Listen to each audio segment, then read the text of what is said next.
There's a new number that we just learned about. This is being reported in the Washington Post. And honestly, this should really bring Democrats back down to earth. That's what this story should do.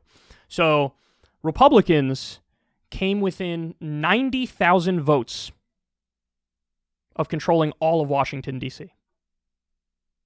43,000 votes for president.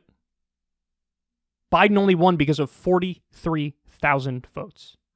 32,000 votes for the House and 14,000 votes for the Senate. 90,000 votes. It was everything. Again, 43,000 for president. Just so you understand, I'm pretty sure that means it was a tighter margin than 2016.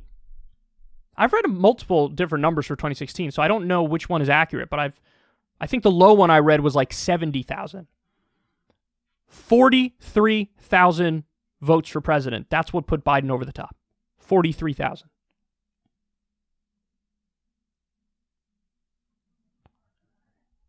If this doesn't scare you, you're not paying attention. And you know what this tells me?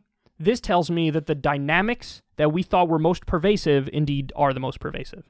So in other words, you still had the same problem in 2020 that you had in 2016. Namely, that it's really not all that compelling to just run a campaign and make your whole message be, that guy's bad. That guy's really bad. That guy's really evil. That guy's beyond the pale. I mean, come on, what are you guys going to do? You have no choice. You got to support me, right? That was Hillary's message. To an extent, that was Biden's message. I honestly think the fact of the matter is COVID made it so that Joe Biden won. And even with COVID, and like the economy imploding, 43,000 votes was everything.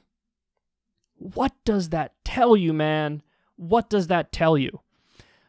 I really do think that people now think that these sorts of things are inevitable.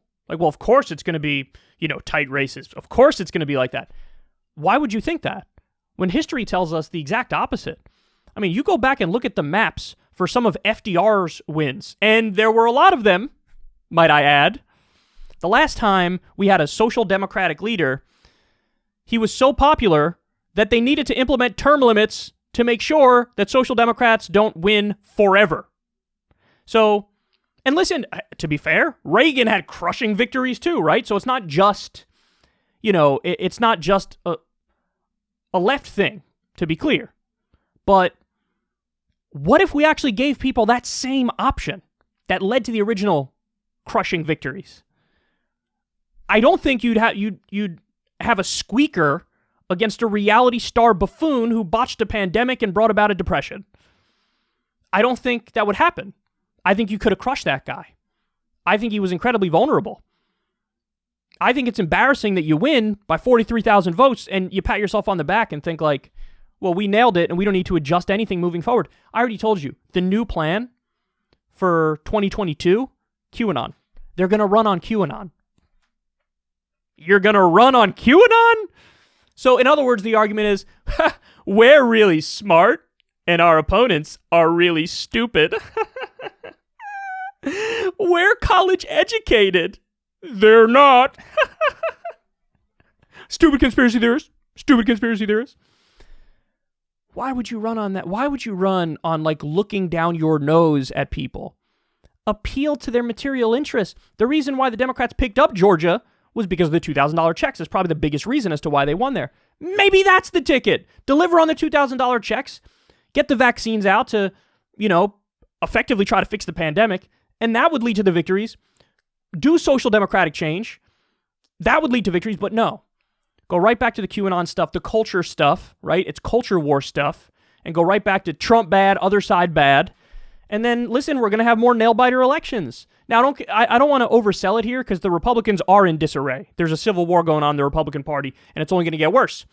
But that makes it even more embarrassing for the Democrats that you have this opportunity and you're squandering it because they can't break free from the neoliberal corporatism and they can't break free from the Trump bad, other side bad, we're the smart people, they're the dumb people. That's not enough. It's not enough. That doesn't cut it. You should have crushed in this election. And if you ran in a way that was remotely social democratic, you would have done exactly that.